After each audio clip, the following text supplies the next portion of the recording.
पश्चिम बंगाल चलते हैं, जहां ममता बनर्जी के साथ राजनीतिक त्रासदी हो गई है। जो पार्टी उन्होंने 28 वर्ष पहले बनाई थी, अब वो पार्टी उनसे छिन सकती है।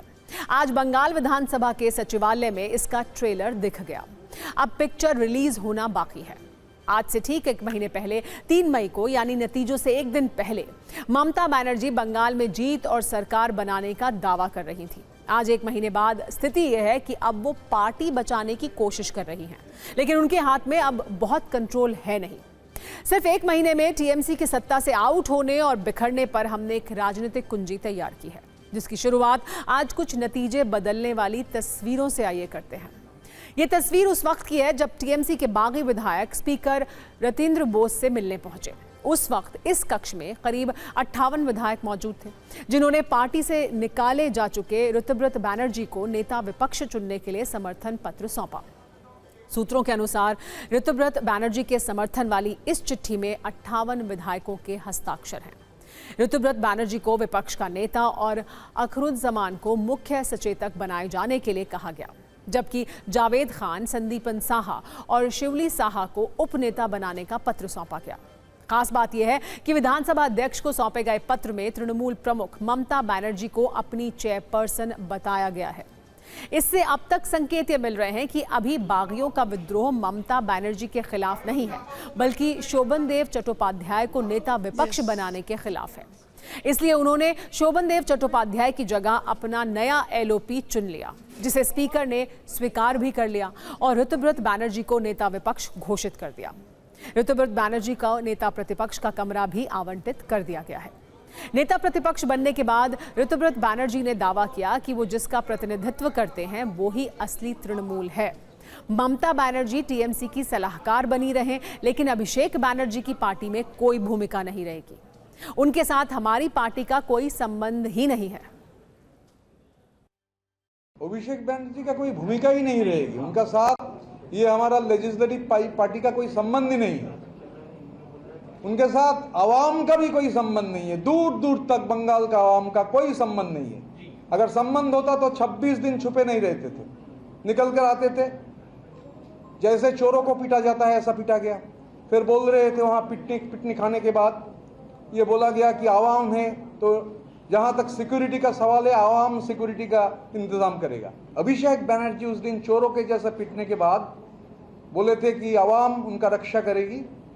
तो फिर देखा गया कि सेंट्रल गवर्नमेंट को चिट्ठी दिए हैं उनका सिक्योरिटी बढ़ाने के लिए। तो उनको लेकर हम लोग ये चर्चा नहीं करना चाहते। जहाँ तक ममता बनर्जी का सवाल है, हम लोग मानते हैं कि Mamata Banerjee is a very tall leader, और हमारा लेजिस्लेटिव पार्टी का उनसे आवेदन रहेगा कि हमारा चीफ एडवाइजर के तहत हम लोगों का मार्गदर्शन करते रहें।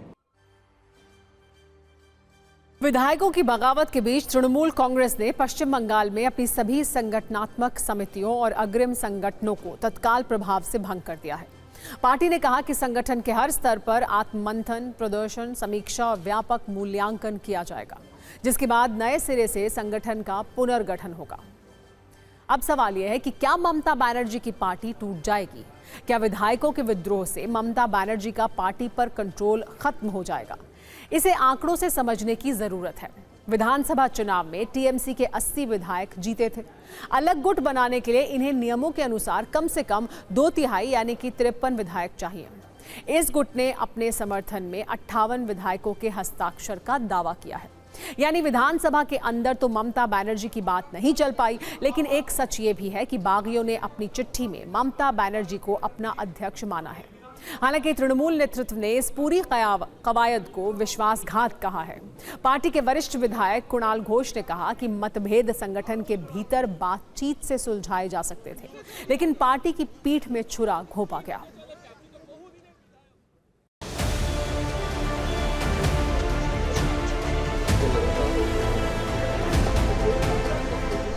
मेरा भी सिग्नेचर है उसमें। जी जी, दल के खिलाफ नहीं है। हाँ, 5 साल गुजारना है विधानसभा के अंदर।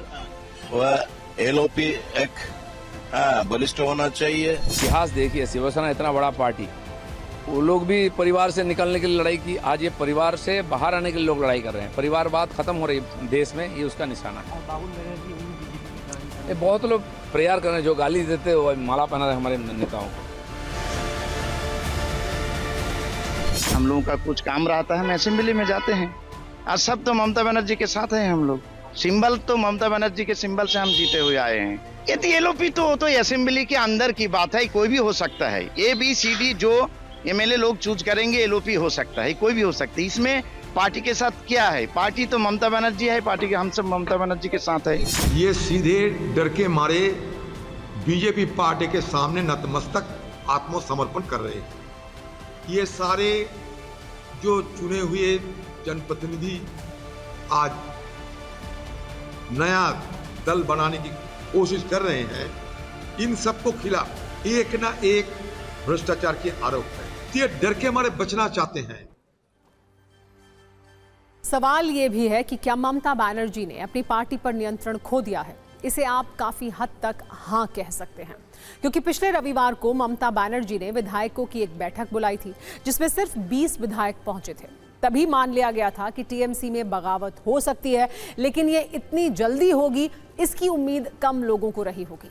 80 में से 58 विधायक का ममता बनर्जी के खिलाफ होना, जो पार्टी के नाम और चुनाव चिन्ह पर दावा करने के लिए जरूरी सीमा से अधिक है। बंगाल में भी विधायक दल उसी तरह विभाजित हुआ है जैसा 2022 में महाराष्ट्र में शिवसेना के साथ हुआ था। 58 विधायकों वाला बागी गुट निर्वाचित प्रतिनिधियों के बहुमत का दावा करते हुए नेता प्रतिपक्ष पद की मान्यता चाहता था, जो मिल गई। जबकि ममता बनर्जी के नेतृत्व वाले आधिकारिक टीएमसी गुट के 22 विधायक संगठनात्मक अधिकार का दावा करते हुए शोभन देव को नेता प्रतिपक्ष बता रहे हैं। आधिकारिक तौर पर तृणमूल कांग्रेस नाम और एक जोड़ा फूल चुनाव चिन्ह पर दावा करने के लिए बागियों को संगठन और संसदीय दल में 2/3 बहुमत की जरूरत होगी। 58 विधायकों के हस्ताक्षर के साथ वो इस सीमा को पार करते हुए दिखाई देते हैं। हालांकि संगठन का गणित इससे अलग है। अंततः यह फैसला चुनाव आयोग करेगा कि असली टीएमसी कौन है। सवाल यह है कि विधायक दल टूट चुका है। ऐसे में ममता बनर्जी की पार्टी टूट जाएगी। अगर कोई राजनीतिक दल 2 गुटों में बंट जाता है तो असली पार्टी नाम और चुनाव चिन्ह पर फैसला निर्वाचन आयोग करता है। दावेदार गुट को यह साबित करना होता है कि उसके पास पार्टी के ज्यादा सांसद और विधायक हैं। इसके लिए सांसदों और विधायकों के हस्ताक्षर वाले समर्थन पत्र आयोग को दिए जाते हैं। दावेदार को यह भी दिखाना होता है कि पार्टी के ज्यादातर पदाधिकारी और संगठन उसके साथ हैं। राष्ट्रीय कार्यकारिणी, कोर कमेटी और अन्य प्रमुख नेताओं का समर्थन भी महत्वपूर्ण माना जाता है। अभी ममता बनर्जी की पार्टी का विधायक दल टूटा है, ना संसदीय दल टूटा है और ना ही पार्टी और संगठन में कोई टूट है। इस हिसाब से ममता के हाथ से पार्टी का निकलना इतना आसान नहीं है। वैसे शिवसेना के मामले में 2022 में विधायक दल और संसदीय दल में 2/3 बहुमत के आधार पर एकनाथ शिंदे गुट को चुनाव आयोग ने असली शिवसेना माना था। उन्हें चुनाव चिन्ह और पार्टी का नाम दे दिया था। उद्धव गुट ने सुप्रीम कोर्ट में यह दावा किया था कि एकनाथ शिंदे का संगठन में बहुमत नहीं है और ऐसे में उन्हें शिवसेना का सिंबल नहीं मिलना चाहिए। लेकिन सुप्रीम कोर्ट ने चुनाव आयोग के फैसले पर रोक नहीं लगाई थी। शिंदे गुट की तरह यह मामला भी कोर्ट में जा सकता है। यानी इस खबर में कई कानूनी एंगल अभी बचे हुए हैं।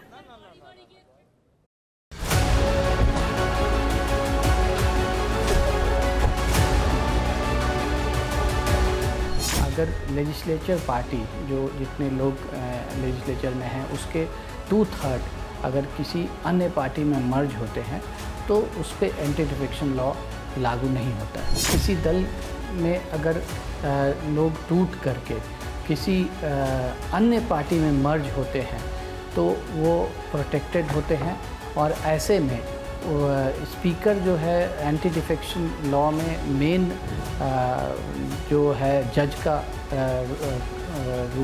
के रूप में रहता है। और अगर वो टूटा हुआ दल मर्ज कर जाता है किसी पार्टी से तो वो डिफेक्शन के दायरे में नहीं आता है।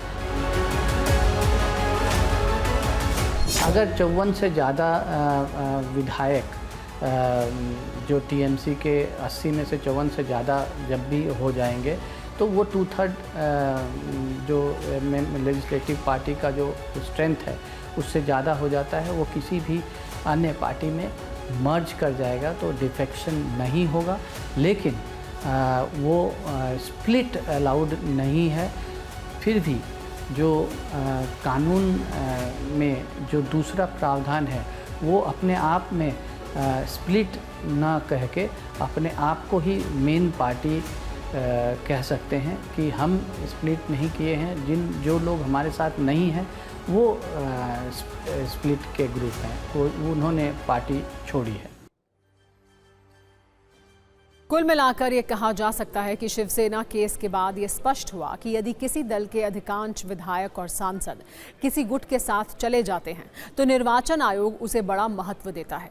संगठनात्मक बहुमत महत्वपूर्ण है, लेकिन विधायी बहुमत भी निर्णायक भूमिका निभा सकता है। अंतिम फैसला निर्वाचन आयोग करता है और उसके फैसले की न्यायिक समीक्षा सुप्रीम कोर्ट में हो सकती है। इस मामले को संविधान की 10वीं अनुसूची के एंगल से देखने की भी जरूरत है, क्योंकि विधायक दल के टूटने से दल बदल कानून एक्टिवेट हो जाता है। भारतीय संविधान की 10वीं अनुसूची में दल बदल विरोधी कानून 1985 के तहत सदन के अध्यक्ष के पास दल बदल के मामलों में सदस्यों को अयोग्य घोषित करने की शक्ति है। 10वीं अनुसूची के पैराग्राफ 8 के तहत स्पीकर को दल बदल विरोधी प्रावधानों को लागू करने के लिए नियम और कार्यप्रणाली बनाने की शक्ति भी हासिल है, जिसमें यह कहा गया है कि अगर कोई विधायक दल टूटता है जिसके 2/3 विधायक किसी दूसरी पार्टी में शामिल होते हैं तो वो किसी अन्य दल में शामिल हो सकते हैं। उसे वैध विलय माना जाता है। लेकिन यह तय करने का अधिकार स्पीकर का है कि क्या यह विभाजन या विलय कानूनी शर्तों को पूरा करता है या नहीं। इस पर राजनीतिक प्रतिक्रिया भी आ रही है। विपक्षी दल आरोप लगा रहे हैं कि बीजेपी टीएमसी को तोड़ रही है। बीजेपी का कहना है कि टीएमसी खुद टूट रही है, उनका कोई योगदान नहीं है। ना कर दे ममता बनर्जी, जिसने तृणमूल कांग्रेस को जन्म दिया, तृणमूल कांग्रेस का माँ जो है वही असली तृणमूल कांग्रेस है। हम लोग को पता था कि ये तृणमूल ये नया सरकार होने के बाद इनका एग्जिस्टेंस नहीं रहेगा, लेकिन ये भी हम लोग का एक्सपेक्टेशन नहीं था कि इतना जल्दी तृणमूल कांग्रेस का माने टूटते ये अवस्था हो जाएगा कि ममता बनर्जी का हाथ में भी अभी तृणमूल कांग्रेस जा रहा है। अभी ममता बनर्जी भी शायद वो तृणमूल कांग्रेस का क्या बोले फाउंडर मेंबर भी नहीं रहेगा। जो महाराष्ट्र में हुआ वही तृणमूल के बारे में पश्चिम बंगाल में अमित शाह करने जा रहे हैं, जो उनकी हॉबी है किसी भी राज्य को अस्थिर रखना, और मैं सब कुछ खरीद सकता हूँ सत्ता के बल पर, ये दिखाना, ये उनकी हॉबी है। इसको सिर्फ तृणमूल की त्रासदी ना समझा जाए, ये हमारे लोकतंत्र की त्रासदी है। राजनीति किस दिशा में जा रही है मुझे नहीं मालूम, लेकिन इतना तो तय है कि ये दिशा और राजनीति की ये दशा हमारे लोकतंत्र के लिए उचित नहीं है। बीजेपी आरएसएस की मंशा है कि चाइना मॉडल पर देश चले। माननीय ममता बनर्जी जी जनता के जनादेश मिलने के बाद अहंकार माथे से बैठा। टीएमसी का आंतरिक जो विद्रोह है वो नेतृत्व का अहंकार का परिणाम है। सवाल यह है कि क्या विधायकों के बाद सांसद भी टूट सकते हैं? टीएमसी में हुई इस बगावत के आर्किटेक्ट ऋतुव्रत बैनर्जी और संदीपन साहा को माना जा रहा है। संदीपन साहा ने तो ममता बनर्जी के साथ लंबी राजनीति की है, लेकिन ऋतुव्रत बैनर्जी टीएमसी में बहुत पुराने नहीं हैं। लेकिन बगावत की पूरी कहानी इन्हीं के इर्द गिर्द घूम रही है। ऋतुव्रत बैनर्जी राज्यसभा सांसद रह चुके हैं, ऐसे में सांसद भी बगावत कर सकते हैं। इसका कल एक ट्रेलर देखने को मिला, जब लोकसभा और राज्यसभा मिलाकर टीएमसी के 42 सांसदों में ममता बनर्जी के धरने में 10 से भी कम सांसद पहुंचे। वैसे ममता बनर्जी के खिलाफ बगावत की अगुवाई करने वाले ऋतुव्रत बैनर्जी ने अपनी राजनीति की शुरुआत 2008 में एसएफआई से की थी। 2014 में सीपीएम ने उन्हें राज्यसभा सांसद बनाया। 2017 में सीपीएम ने ऋतुव्रत बैनर्जी को पार्टी से निकाल दिया। 2020 में वो टीएमसी में शामिल हो गए, ट्रेड यूनियन अध्यक्ष बने। 2024 में टीएमसी ने उन्हें राज्यसभा सांसद बना दिया। 2026 में विधानसभा चुनाव लड़ाया, वो विधायक भी बने और अब वो ममता बनर्जी के खिलाफ बगावत कर रहे हैं। इस सब के बीच शिक्षक भर्ती घोटाले के मामले की जांच के लिए ईडी की टीम आज टीएमसी सांसद और ममता बनर्जी के भतीजे अभिषेक बनर्जी के कालीघाट स्थित आवास पर भी पहुंची।